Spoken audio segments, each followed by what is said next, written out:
Hello dear students, आज हम करने जा रहे हैं पार्ट 1 संचयन का। ठीक है, पार्ट 1 संचयन का, कक्षा 9वीं के लिए हिंदी का। ठीक है, तो चलो शुरू करते हैं। आप इस फोटो को देख पा रहे हैं, ये है महादेवी वर्मा। इनका जन्म 24 और 3 यानी कि मार्च में हुआ था 1904 फर्रुखाबाद में। ठीक है, और इनकी मृत्यु हुई थी 11/9/1987 में। ओके, और क्या क्या विधा से लिखती हैं ये? कहानियाँ इन्होंने लिखी है, कविताएं इन्होंने लिखी है, उपन्यास भी लिखे हैं कई, और इनको सम्मानित किया गया है पद्म भूषण से। पद्म भूषण बहुत बड़ा सम्मान होता है। उसके बाद रचनाओं का मूल विषय, यानी कि जो इन्होंने रचनाएं की हैं उनका एक एक विषय क्या है? पशु पक्षियों के प्रति प्रेम। प्रमुख रचनाएं हैं इनकी निहार, रश्मि, यामा, दीपशिखा, अतीत के चलचित्र। ठीक है, तो ये है महादेवी वर्मा। उनका एक परिचय था लेखक का, जो गिल्लू के लेखक हैं। चलिए पाठ का उद्देश्य पढ़ते हैं। पशु पक्षियों के प्रति प्रेम, हमें पशु पक्षियों के प्रति प्रेम दिखाना चाहिए, ये इसका उद्देश्य है। फाइन। पशु पक्षियों के संरक्षण की भावना उत्पन्न करना इस पाठ का उद्देश्य है। ओके, उनकी गतिविधियों का सूक्ष्म अवलोकन करना। ठीक है, पशु पक्षियों के स्वच्छंद तथा मुक्त रखना, प्राणी मात्र की सेवा करना। अब इसमें कुछ वर्ड मीनिंग दिए गए हैं, यानी कि शब्दार्थ दिए गए हैं आपको। कठिन निवारण, ठीक है। विस्मित, ये इसमें चैप्टर में है, पाठ के अंदर ये हार्ड वर्ड है। फाइन। विस्मित, आश्चर्यचकित करना। लघुगात, छोटा शरीर। लघुगात, छोटा शरीर। अपवाद, सामान्य, नियम से अलग। परिचारिका, सेविका। मरणासन्न, जिसकी मृत्यु निकट हो। ओके, नेक्स्ट इज उष्णता, गर्मी। पीताम्ब, पीले रंग का। चलिए अब देखिए, सोनजूही, एक लता। ठीक है, ये थी कुछ, और अब हम ये देखें। सोनजूही एक लता है। अनायास, अचानक। हरितिमा, हरियाली। लघु प्राण, छोटा जीव। समादृत, विशेष आदर। अनादृत, बिना आदर के। अवतीर्ण, प्रकट। कर्कश, कटु। काकद्वयी, दो काक, कोवे। निश्चेष्ट, बिना किसी हरकत के। स्निग्ध, चिकना। चलिए अब देखते हैं हम पाठ की प्रमुख घटनाएं। पहले घटनाएं देखिए, और गिल्लू को। काग चिंतन, गिल्लू का आगमन, इसकी प्रमुख यानी कि मेन टॉपिक है जो इस स्टोरी में पूरी में होता है। ठीक है, फिर गिल्लू का आगमन, और फिर गिल्लू का आगमन होता है इसमें। इससे पहले काग चिंतन, यानी कि कौवे उस गमले के आसपास घूम रहे थे, क्योंकि वहाँ पे गिल्लू था, छिप रहा था वो। ठीक है, उसमें क्या होता है, गिल्लू का आगमन होता है फिर तभी। ठीक है, उसके बाद गिल्लू का उपचार करती हैं देवी महादेवी वर्मा लेखक। उसके बाद उसको स्वतंत्र विचरण होता है। ठीक है, उसके बाद प्रिय खाद्य पदार्थ उसे खिलाए जाते हैं। गिल्लू के क्रियाकलाप दिखाए जाएंगे, और आखिर में गिल्लू का भी अंत हो जाता है। ये गिल्लू है। ठीक है, एक गिलहरी का नाम यहाँ पे गिल्लू है। ठीक है, चलिए तो काग चिंतन। एक कौवा जो इस गिलहरी गिल्लू को परेशान कर रहा था। ठीक है, अब समझिए। अचानक एक दिन सवेरे कमरे से बरामदे में आकर मैंने देखा 2 कौवे एक गमले के चारों ओर चोंचों से छुओल जैसा खेल खेल रही हैं। यानी छुआछुल, यानी जो पकड़ पकड़ के नहीं खेलते। यह कागभशुंडी भी विचित्र पक्षी है, यानी कि कौवे के बारे में बोल रहे हैं।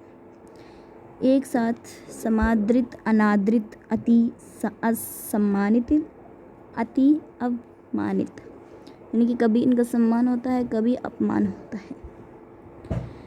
हमारे बेचारे परखे यानी कि पूर्वज न गरुड़ के रूप में आ सकते हैं, न मयूर के, न हंस के। उन्हें पितृपक्ष में हमसे कुछ पाने के लिए एक काक बनकर ही अवतीर्ण होना पड़ता है। इतना ही नहीं, हमारे दूरस्थ परिजनों को भी अपने आने का मध्य संदेश इनके कर्कश स्वर ही में देना पड़ता है। दूसरी ओर हमको और काव करने की अवमानना के अर्थ में ही प्रयुक्त करते हैं। मेरे काक पुराण के विवेचन में अचानक बाधा आ पड़ी, क्योंकि गमले और दीवार की संधि में छिपे एक छोटे से जीव पर मेरी दृष्टि रुकी। ये लेखिका कह रही है।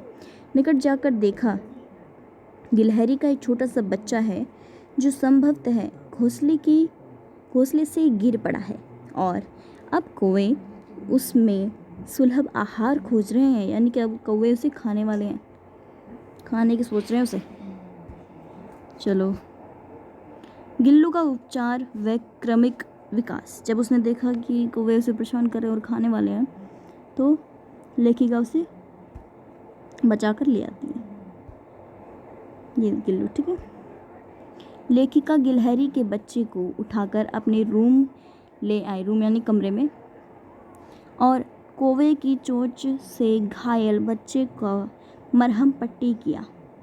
कई घंटों के उपचार के बाद मुंह में एक बूंद पानी टपकाया जा सका। तीसरे दिन वह इतना अच्छा हो गया कि लेखिका की उंगली अपने पंजों से पकड़ने लगा। 3-4 महीने में उसके चिकने रोए, छब्बेदार पूंछ और चंचल चमकती आँखें सभी को आश्चर्य में डालने लगी। लेखिका ने उसका नाम गिल्लू रखा। लेखिका ने फूल रखने की एक हल्की डलिया यानी कि टोकरी की तरह थी, वो छोटी सी, ठीक है, बिछाकर तार की खिड़की, फिर उसमें डोरी डाल दी ताकि थोड़ा नरम हो उसके लिए, और उसे तार था ना, उस पर उसकी खिड़की पर लटका दिया, जो 2 साल तक गिल्लू का घर रहा, 2 साल तक, ठीक है। चलो, बोध और प्रश्न। लेखिका को गिलहरी किस स्थिति में दिखाई पड़ी? ये क्वेश्चन आ सकते हैं आपके एग्जाम में। तो लेखिका ने गिल्लू के प्राण कैसे बचाए? फिर गिलहरी का बच्चा कहाँ पड़ा था? लेखिका ने गिल्लू को घावों पर क्या लगाया? उसके घावों पे क्या लगाया? उसके बाद गिल्लू को किसने घायल किया था? कौवे को समादृत व कब माना जाता है, और कौवे को अनादृत कब माना जाता है? ये सब बताना होगा। अगला देखिए, लेखिका के साथ आत्मीयता। ये कि लेखक के साथ जो उसका अपनापन था वो कैसे बढ़ गया। चलो, गिल्लू ने लेखिका का ध्यान आकर्षित करने के लिए वह लेखिका के पैर तक आकर सर से पर्दे पर चढ़ जाता और फिर उसी तेजी से उतर जाता था। वह दौड़ लगाने का काम तब तक करता जब तक लेखिका उसे पकड़ने के लिए न उड़ती। वह अपनी चमकीली आँखों से लेखिका के कार्यकलापों को भी देखा करता था। भूख लगने पर वह लेखिका को चीख चीख कर सूचना देता था।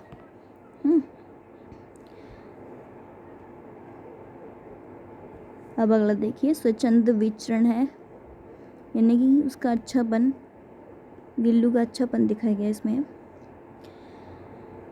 गिल्लू के जीवन में पहला बसंत आया। अन्य गिलहरियां जाली खिड़की के जाली के पास आकर चीख चीख करने लगी और गिल्लू भी जाली के पास जाकर बैठा रहता। ठीक है। इसे देखकर लेखिका ने जाली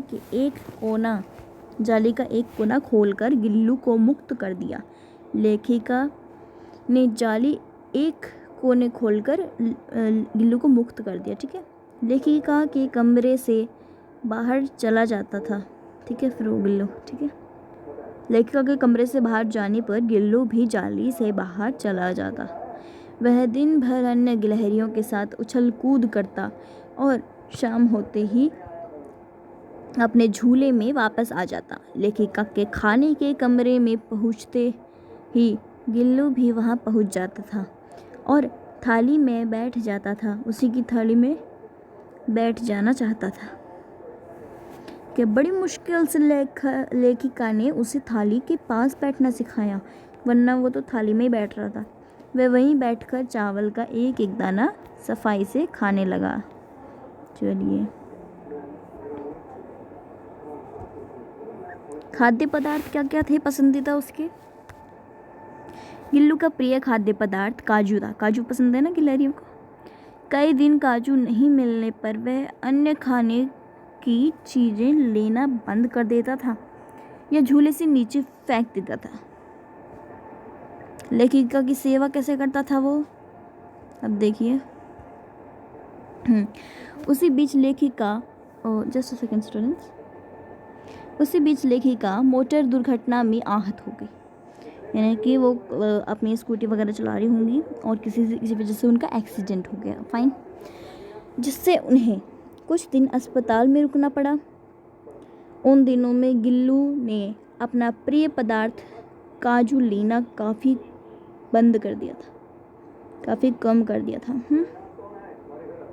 लेखिका के घर लौटने पर वह तकिए पर सिरहाने बैठकर अपने नन्हे पंजों से लेखिका के सर और बालों को होले होले, यानी कि आराम आराम से सहलाता है और एक सेविका की भूमिका निभाता। सेविका यानी कि नौकरानी की भूमिका। गर्मियों में वह लेखिका के पास रखी सुराही पर लेट जाता और लेखिका के समीप रहने के साथ साथ ठंडक में भी रहता। चलो, बोध और प्रश्न, अब इसके भी कुछ प्रश्न हैं।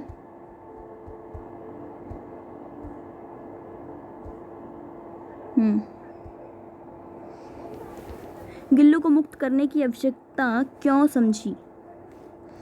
गिल्लू भोजन किस प्रकार करता था? लेखिका को किस कारण से अस्पताल में रहना पड़ा? गिलहरी का प्रिय खाद्य पदार्थ क्या था? गिलहरी यानी गिल्लू का।